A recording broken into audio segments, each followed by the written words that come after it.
Сәлеметсіңдер ме оқушылар? Біздің бүгінгі өтетін тақырыбымыз қызыл кітап. Мақсаты тақырыбы ұқсас ғылыми және публицистикалық стильдегі мәтіндердің тақырыбын, түрлерін, құрылымын салыстыра талдау, тұрлаулы және тұрлаусыз сөйлем мүшелерінің сөйлем жасаудағы өзіндік орнын, қызметін түсініп қолдану. Күтілетін нәтиже ұқсас мәтіндердің тақырыбын, түрлерін, құрылымын салыстыра талдайды, тұрлаулы және тұрлаусыз сөйлем мүшелерінің сөйлем жасаудағы өзіндік орнын, қызметін түсініп қолданады. Алдымен тыңдалым мәтініне назар аударыңдар. Десекте қызыл кітаптың парақшаларының түсі сан түрлі.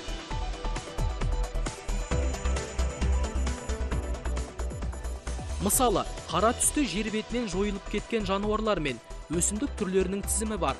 Ал қызыл беттерінде жойылып кетуі қаупі бар жануарлар мен өсімдіктердің тізімі беріледі. Қызыл кітаптың сары беттерінде саны жылдам азайып бара жатқан жануарлар мен өсімдіктердің қатары көрсетіледі. Ақ беттерде ежелден сирек кездесетін жануарлар мен өсімдіктер беріледі. Ал сұр парақшасында әлі зерттелмеген тіршілік атаулының тізімі бар. Қызыл кітапта жасыл беттер де бар. Ол жерде жойылып кету қаупінен аман қалған түрлер енгізілген. Мына қызықты қараңыз. Қызыл кітапқа ең алғаш болып енген жануар қасқыр. Десекте оны аңшылар қастандықпен көзін жоюды тоқтатпай келеді. Бүгінгі таңда өкінішке қарай еліміздің қызыл кітабының парақшалары да күн санап қалыңдап келеді. Оған 40 сүтқоректі, құстың 57 түрі, 10 бауырмен жорғалаушы, 3 қосмекенді, балықтың 18 түрі енгізілген. Тыңдалым мәтінін тыңдадық. Енді 131-132 бетте оқылым мәтіні берілген. Онда мәтіндерді түсініп оқып, тапсырмаларды орындаңдар. Екінші мәтінге балалар назар аударыңдар.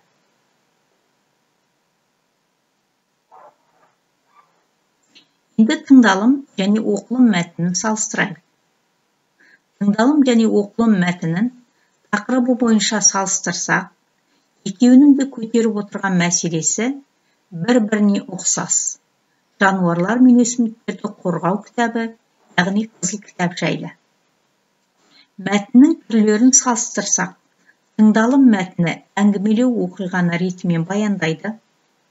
Екінші оқылым мәтіні тыңдалу мәтіні себебі, жойылып бара жатқан өсімдіктер мен жануарларды сақтаудың жолдары, шараларын, себебін қарастырады. Екі мәтіннің құрылымын салыстырсақ, тыңдалым мәтіні аралас мәтін, себебі сөзде, суретте көрсетілген. Оқылым мәтіні тұтас мәтін, өзара сабақтасқан сөйлемдерден тұрады. Енді тыңдалым және айтылым мәтінін салыстырдық. Ережеге назар аударайық. Толықтауыш.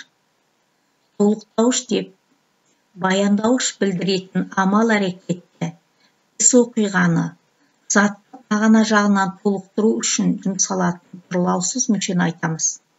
Толықтауыш көбіне баяндауышпен байланысқа түседі. Толықтауыш болатын сөздердің негізгі белгілері мыналар.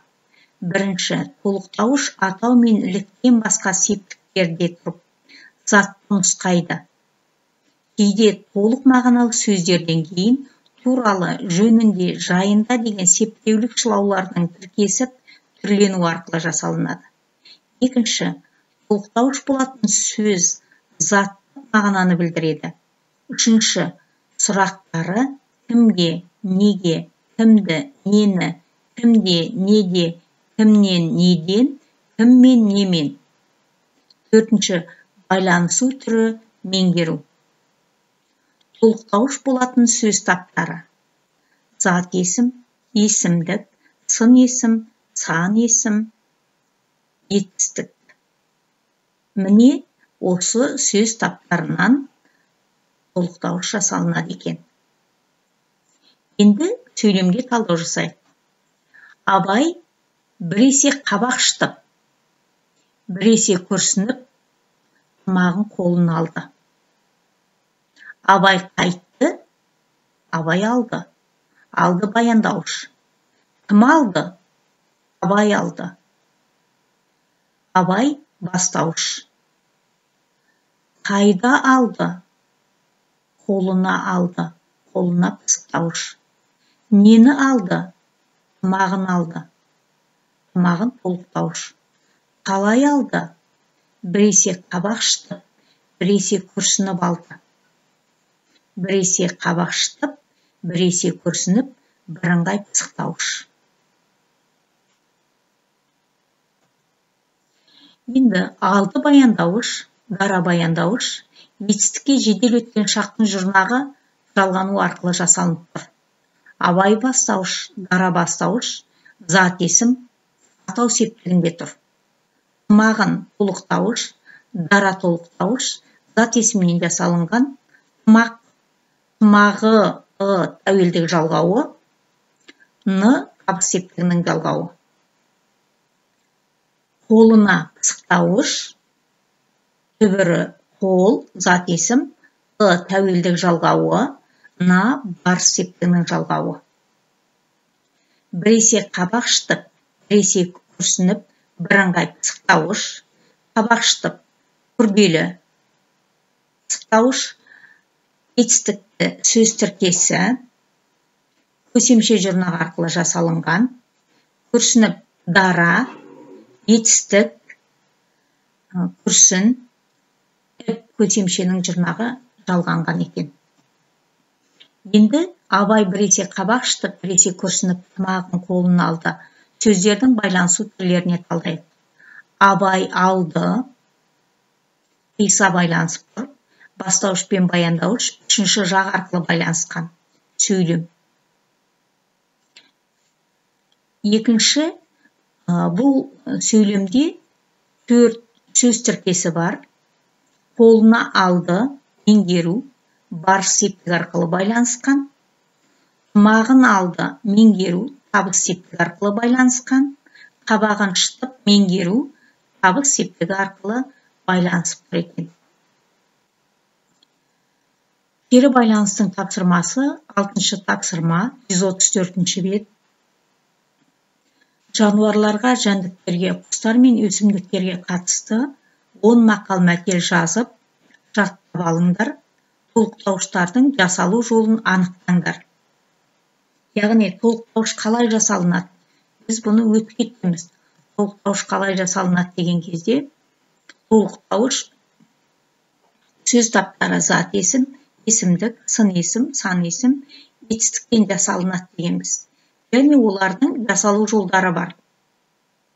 Бұл атау мен лік септіктен басқа септіктердің жалғауларын қабылдап жасалынады. Толықтауыш болатын сөз әр уақытта зат мағынаны білдіреді. Және ол атау мен ліктен басқа септіктердің барлығының сұрақтарына жауап береді. Байланысу түрі меңгеру болады екен. Міне балалар, кері байланыстың тапсырмасы осы толықтауышпен байланысты екен. Кері байланыстың тапсырмасын жасағаннан кейін күнделік кезекте немесе электронды почтаға жіберулеріңе болады. Сабақ аяқталды балалар, сау саламатта болыңдар.